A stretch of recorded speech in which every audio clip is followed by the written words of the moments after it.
Aujourd'hui, je vais en profiter pour, du coup, switcher sur un autre sujet, mais qui me concerne et me tient à cœur. Voilà. Pourquoi? Parce que, tout simplement, le prophétique, eh ben, appartient au Dieu qui m'a aimé le premier et qui m'a appelé en tant que tel. Alors, en ce moment, c'est bien, je vois qu'il y a un mouvement qui est en train de s'effectuer, c'est une bonne chose, je pense. Hem, c'est qu'on commence un petit peu à soulever certains sujets concernant les prophètes et le prophétique. Par contre, il y a juste une question qui me taraude à chaque fois que je regarde, attentivement. Eh bien, c'est où sont, les prophètes pour pouvoir en parler, en fait? C'est-à-dire qu'il y a des gens qui parlent du prophétique et c'est très bien puisque le prophétique appartient à Dieu donc il permet à toutes sortes de personnes, à tout type de personnes de pouvoir en parler dans le corps de Christ et c'est très bien. Mais où sont les prophètes? Où sont les prophètes pour parler du prophétique? En dehors d'un contexte exclusivement prophétique ou d'une église exclusivement prophétique. Euh, c'est pas parce que tout ce qui a été fait jusqu'aujourd'hui dans le prophétique, bon voilà, c'est installé et a été instauré, que pour autant, eh bien, tout était bon ou tout était mauvais. Je crois qu'il faut donner la parole en fait aux personnes concernées. Et puis j'en profite pour en glisser une petite sympathique, c'est que en fait, moi ce que je constate, c'est que même en termes de prophétique, les jeunes prophètes, ils sont où?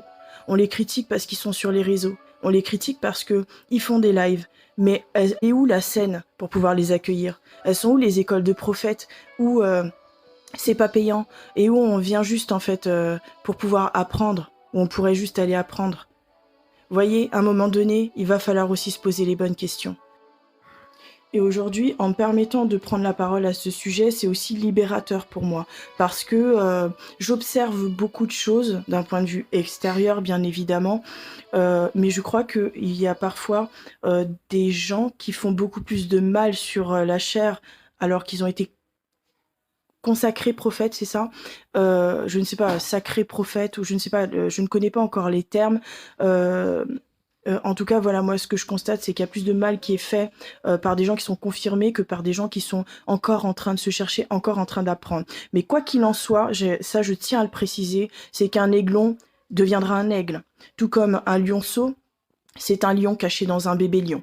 Mais ça deviendra un lion, quoi qu'il arrive. Donc vous pouvez retarder la chose de Dieu. Vous pouvez combattre les choses que Dieu est en train d'essayer de faire, à savoir de ramener un vent nouveau, un rafraîchissement au niveau prophétique et au niveau des prophètes qu'il va instituer. C'est-à-dire qu'il y a tout type de prophètes. Je n'ai pas de science exacte pour pouvoir en parler, mais par contre, je sais que il y a quelque chose qui m'hérisse le poil en ce moment, et c'est ça. Et je tenais à le dire. Donc, si vous ne voulez pas que les prophètes, les jeunes prophètes, se lancent tout seuls, dépassent des limites et tout, créez un cadre, créez une scène pour qu'ils puissent aussi exercer le prophétique. Apprenez-leur que être prophète, c'est pas forcément donner des enseignements. Parce que c'est peut-être donné à certains prophètes, mais ça ne l'est pas à tous. Et ça, c'est vachement libérateur de se dire, ok, ben moi, je vais pouvoir agir autrement, parce qu'on est tous uniques. Et de la même façon que Dieu s'occupe de nous de façon individuelle, il nous a créés uniques. Donc chaque prophète ne se ressemble pas, chaque apôtre ne se ressemble pas. Donc voilà, moi je peux vous donner une prophétie qui a été extrêmement perturbatrice pour moi, c'est que en allant dans une église, cette prophétie c'était que moi j'allais aimer les gens de cette église, mais que eux ne m'aimeraient pas. Bon, moi j'ai rien contre la vérité, je suis sans filtre, hein. Étant neuroatypique, j'ai tendance à avoir du mal à comment dire, à travailler les choses dans ma tête avant de pouvoir les dire. Mais Dieu fait grâce. Eh ben, je peux vous dire que euh, une prophétie comme ça impacte une vie. Ça impacte le relationnel dans l'Église. Ça impacte le relationnel au corps de Christ. Ça impacte le relationnel, mais dans tous les niveaux du christianisme, sincèrement. Et j'en profite aussi pour faire passer ce message-là, c'est que il faut arrêter de prétendre croire aux 5 ministères, hein, la doctrine, la doctrine, la doctrine, alors que dans vos églises, c'est rempli que de pasteurs. Voilà, on peut avoir une sensibilité prophétique, mais où sont les prophètes? Où sont les prophètes? Où sont les prophétesses? Parce que je vais vous dire une chose, si les prophètes étaient aussi dangereux que ce que les églises actuelles essayent de laisser croire, hein, eh ben pourquoi c'est le premier ministère qui a existé? Pourquoi? Pourquoi le Saint-Esprit, il venait recouvrir ces personnes-là? Pourquoi? On a besoin du prophétique. Si on a besoin du prophétique, c'est qu'on a besoin des prophètes. Alors vous pouvez pas faire comme si il reste 1 ou 2 ou 3 prophètes de par le monde entier, ou une dizaine aller à tout casser, parce que sous prétexte qu'ils sont confirmés. Non. Franchement, au bout d'un moment, je sais pas ce qu'elle me vaudra cette vidéo, et sincèrement, j'en ai vraiment strictement rien à faire. Parce que j'estime que on se tait trop. On parle beaucoup facilement pour dire tout et n'importe quoi, mais sur les choses les plus importantes, les choses qui pourraient vraiment aider l'Église, en profondeur, hein, à accéder aussi à la pensée profonde de Dieu, eh bien ça, on ne le dit pas. Là, on ne le dira pas. Voilà. On va s'observer tous. Ah tiens, elle parle du prophétique. Ah tiens, ah ouais, bon, bah ouais, bon, je suis intéressée et tout. Ah ouais, c'est quoi un voyant? C'est quoi si... Mais si on vous dit dans la Bible qu'il y avait des prophètes qui étaient des voyants, pourquoi est-ce que vous y croyez pas? Pourquoi il n'y en aurait plus actuellement? Pourquoi? C'est en ça que c'est dangereux, que vous pouvez rendre les prophètes dangereux. Parce qu'il n'y a rien de pire qu'une personne qui souffre de blessures de rejet, de blessures de non-acceptation. Ça, voilà, c'est là où il y a un danger. Parce que quelqu'un qui détient comme ça énormément de capacités, de dons de Dieu, et de la rejeter, de toute façon, quand vous faites ça, vous rejetez Dieu lui-même. Moi, je fais ce que j'ai à faire, et je vais vous dire, hein, Dieu parle. Dieu n'attend pas qu'un homme se positionne sur une chaire pour parler, d'accord? Dieu parle constamment. Il y a des endroits actuellement dans le monde où il y a des guerres. Il y en a toujours eu, hein, d'accord? Ça, je vous apprends rien. Mais c'est ravagé par la guerre. Pourquoi? Pourquoi? Parce que Dieu n'a pas le cœur? N'a pas de cœur pour ces parties du monde? Non, pas du tout. Tout est spirituel. Il y a des endroits où vous vous occupez pas des orphelins. Vous vous en occupez pas suffisamment. D'accord? Il y a des endroits de cette planète où il y a des guerres, donc on s'occupe pas des orphelins. D'accord? Et en plus de ça, il n'y a même pas d'hôtel de prière élevé constamment pour ce genre d'endroit-là. Et ensuite, hein, on va crier, on va dire, on va accuser Dieu. Pourquoi à tel endroit, eh bien, il y a la guerre. Voilà. Mais c'est spirituel. Si vous faites les choses pour que ça fonctionne, eh bien, il y a d'autres choses qui pourraient se débloquer au niveau spirituel en termes de guerre. Là, je parle du Congo. Il y a la guerre là-bas, d'accord, à l'est, et Dieu s'exprime. Dieu dit, il faut qu'un hôtel de prière soit élevé, 24 heures sur 24, pour ce pays-là.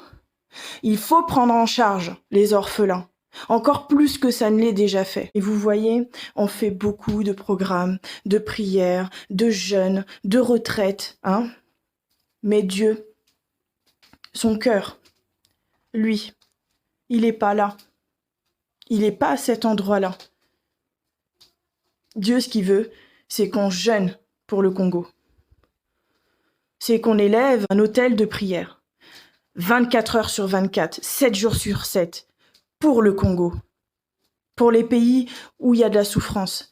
C'est qu'il y ait des gens qui bénissent cette terre, 24 heures sur 24, qui proclament que le Congo est un pays béni, qu'il y ait des gens qui prennent en charge, d'accord, encore plus que ça ne l'est déjà fait, les orphelins de ce pays. Et vous allez voir qu'il y aura un shift au niveau spirituel qui va se faire. Et s'il y a un shift au niveau spirituel qui se fait sur la terre, on verra le résultat. Alors dites-moi que Dieu ne parle pas, ou qu'il y a plus de prophètes, ou qu'il y a moins de prophètes. Non, c'est juste que on choisit ce qu'on va dire de la part de Dieu, sans s'assurer que ce soit bien que là est positionné son cœur et ses attentes. Une puissance comme le prophétique qui est mal orientée, qui est mal utilisée, eh bien ça fait beaucoup de prophéties pour peu de vies changées, pour peu de situations changées. Nous ici sur terre, on a le pouvoir, on a la puissance d'amener le ciel sur la terre. d'amener les choses du ciel à se manifester sur terre. Connaissance de ce que Dieu apprécie. Il nous dit clairement que ce qu'il aime, le jeûne qui lui est agréable, c'est de s'occuper de la veuve et de l'orphelin. On jeûne pas pour s'élever spirituellement, bon sang de bonsoir, on peut le faire, bien sûr. En soi, comme Paul le dit, tout est permis, mais tout n'est pas utile. La grâce de Dieu. Quand est-ce qu'on s'assoit et qu'on la reçoit? Qu'on se calme et qu'on commence à faire ce que Dieu attend de nous. Voilà. Alors je dis pas qu'on doit pas régler les problèmes de mariage dans les églises, qu'on doit pas régler les problèmes de blocage dans les églises. C'est pas du tout ce que je suis en train de dire. D'accord? Parce que là, ça relève en plus d'un problème que moi, je ne connais pas bien. Mais je vous assure, Dieu parle. Et son cœur est précis. Et ce que je trouve triste aujourd'hui, c'est de pas juste pouvoir s'accepter et de tous travailler ensemble. Parce qu'on a autant besoin d'un prophète qui a la capacité de traiter du cas par cas dans une église. Donc tout ce qui est mariage, blocage administratif, papier financier, etc. Aider à prospérer eh bien les gens dans l'église, et ce qui est tout à fait normal. On peut pas avoir Dieu dans sa vie et puis rester en fait la même personne qu'on était avant. Ne pas prospérer ni au niveau de la santé, ne pas prospérer ni en termes de finances ou d'habileté professionnelle. Mais non, ça c'est hors de question. Donc on a besoin de ce type de prophétique, mais on a aussi besoin du prophète qui entend Dieu lui donner des stratégies pour commencer à à dissiper une guerre dans un pays. C'est-à-dire que Dieu fait ça. Mais où est-ce qu'on en entend parler?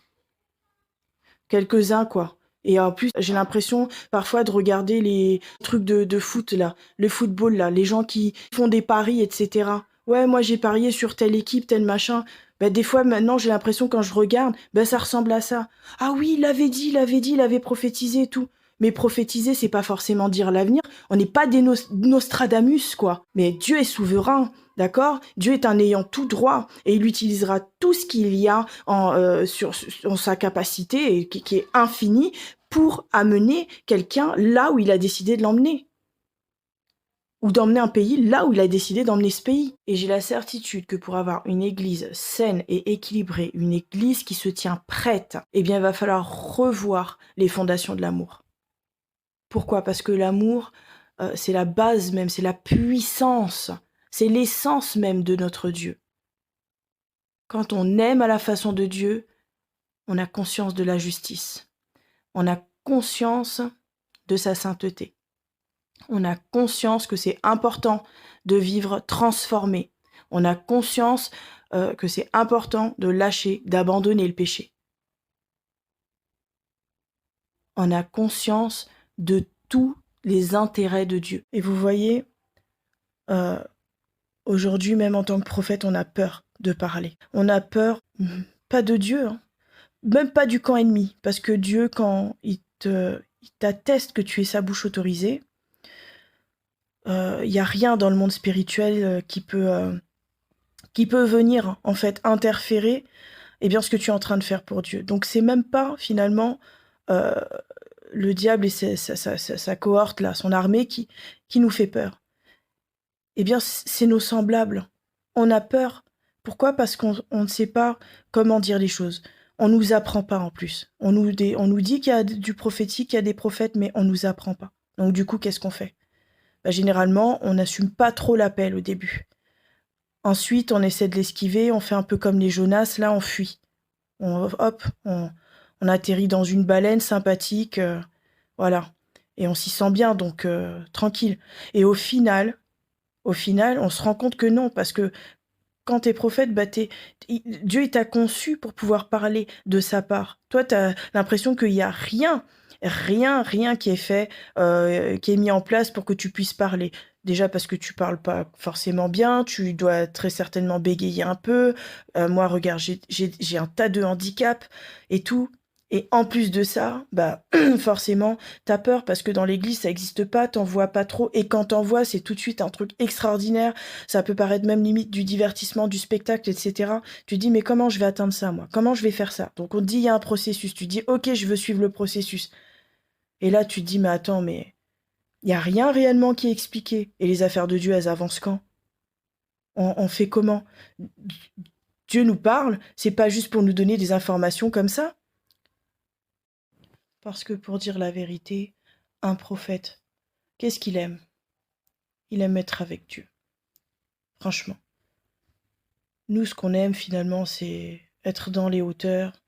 Un peu comme Pierre, là, il est monté, il a été à la montagne. Il a dit, eh, mais ce serait bien qu'on reste là. Bon, moi, je peux vous monter une tente et tout ça. On redescend plus, hein. Donc, bien sûr, quand tu es dans la présence de Dieu, c'est quelque chose de merveilleux. Mais bon, si Dieu a fait les choses différemment dans la Nouvelle Alliance et il a fait descendre les prophètes des montagnes et qu'il les a ramenés dans l'Église, c'est il avait un bon projet. Il dit que ces projets, c'est des projets de paix, pas autre chose. Donc c'est à nous, en fait. C'est à nous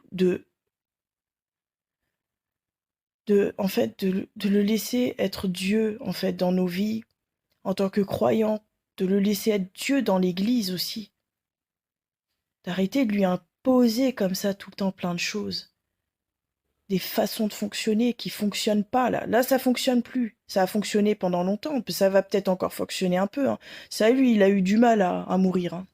Je suis désolée de le dire aussi durement, mais je le dis comme je le pense. Bon, la finalité, c'est que Saül, il est mort. Et puis c'est tout. Et David est apparu. Donc, je vous le dis, il y a comment dire, il y a une vague de prophètes, rois, de toute façon, c'est ce qu'on est aussi, hein. On est des rois sacrificateurs. Il y a des David qui sont en train d'arriver. Il y a des hommes selon le cœur de Dieu qui sont déjà là. Qui sont déjà en train d'être formés, depuis même peut-être bien avant moi. Moi, aujourd'hui, j'en parle, j'ai besoin d'en parler. Pas pour dire, yeah, c'est super, je suis prophète, je suis une élue de Dieu et tout, je suis spéciale. De toute façon, tout dans ma vie a toujours été, euh, a été fait pour que je sois spéciale. Pas forcément dans le bon sens. Mais franchement, laissez de la place aux prophètes, laissez la place aux prophétiques dans l'Église. Laissez-nous fleurir, parce qu'en fait, c'est tout ce dont on a besoin aujourd'hui. On a besoin d'éclore, on a besoin d'apparaître. Et pas pour venir sur vos chairs, pour commencer à dire oui, je sais ce que t'as fait, toi tu pêches, toi tu... Non, non, non, non. L'esprit du prophète est soumis au prophète, mais le prophète, il est soumis à qui? Vous voyez? On est soumis à qui? Quand t'aimes Dieu, tu peux pas te permettre de déraper.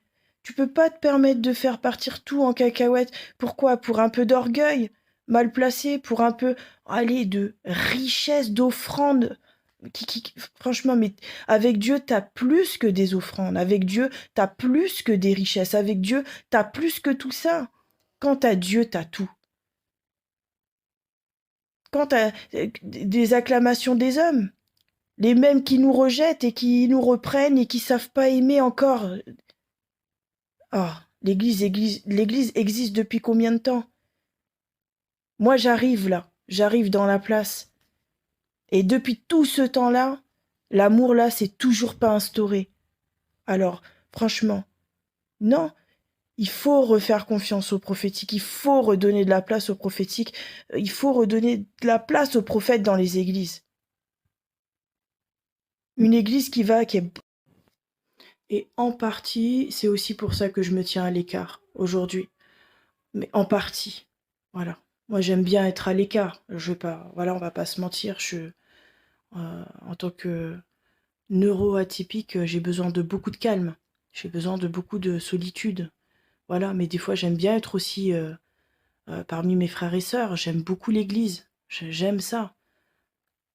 Mais quand je viens et que je vois, des fois, je me dis, ah, bon, non, je suis pas encore prête. Je dis pas que c'est les gens qui sont pas prêts pour moi, hein. Je me dis, c'est moi peut-être qui suis pas encore prête à peut-être juste voir et passer à autre chose. Ouais. Et puis j'aime bien dire que c'est le grand frère, hein, qui est responsable du petit frère. Pas le contraire. Parce que d'ailleurs, si Jésus avait eu cette mentalité-là, eh bien, nous ne serions pas là. Voilà. S'il n'avait pas été passionné de nous au point de donner sa vie sur la croix pour que tous nous soyons sauvés et que nous devenions ses petits frères et sœurs, nous ne serions pas là. C'est pareil, j'entends souvent aussi dire oui, faut pas croire que quelqu'un qui a donné sa vie à Jésus et qui le sert depuis la jeunesse et quelqu'un qui rencontre Christ et du coup se met à le servir beaucoup plus tard n'obtiendra pas les mêmes résultats. Mais je pense qu'il n'est pas question de ça parce que il me semble en plus qu'il y a une parabole dans la Bible qui parle de ça où pour Dieu il ne fait aucune distinction entre les ouvriers du départ et ceux de la fin. Il n'y a que les ouvriers du départ qui se plaignent. Donc voilà, parlons peu, parlons bien. Ensuite, encore autre chose, il n'y a pas d'élection extraordinaire en fait. C'est juste que en tant que prophète, on va être plus enclin, avoir plus d'appétence, de compétences, pour le prophétique. Le prophétique, c'est pas juste prophétiser. Voilà. Après, moi, j'ai encore tout à apprendre, mais de ce que je comprends, déjà, voilà, c'est juste qu'on va pas demander à une machine à laver, de cuire une pizza. Voilà, c'est tout. Et tant bien même que pendant un temps, Dieu aurait utilisé, parce que Dieu, étant Dieu et le Dieu de toute possibilité, aurait très bien pu demander à une machine à laver, pour un temps, de cuire des pizzas. Voilà, ça c'est du domaine un peu du miraculeux, voilà, donc il peut permettre à certaines personnes d'avoir une aisance, une sensibilité prophétique, mais pour autant, est-ce que ce sont des prophètes? Il va falloir laisser place aux prophètes dans l'Église afin de pouvoir opérer dans le prophétique, tout simplement. C'est pas compliqué, voilà. Ça peut sembler compliqué, puisque jusqu'à présent, il y a un peu comme une errance à ce sujet-là, voilà. Soit c'est que de la critique négative, et du coup, on peut rien construire derrière, soit c'est carrément du mépris, de l'ignorance, et puis du rejet, quoi. On met ça de côté. Mais non, ça peut pas fonctionner comme ça. Donc que tout reprenne sa place, je pense que c'est important. Aujourd'hui, je pense que c'est important.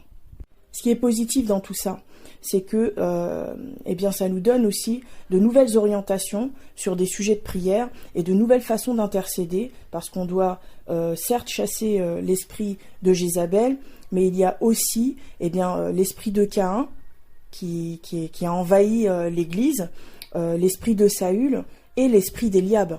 Voilà. Tous ces trois esprits qui combattent en fait le petit frère, celui qui arrive après. La succession, en fait, pourtant, qui est bel et bien l'élection de Dieu. Donc, voilà. Que Dieu nous vienne en aide.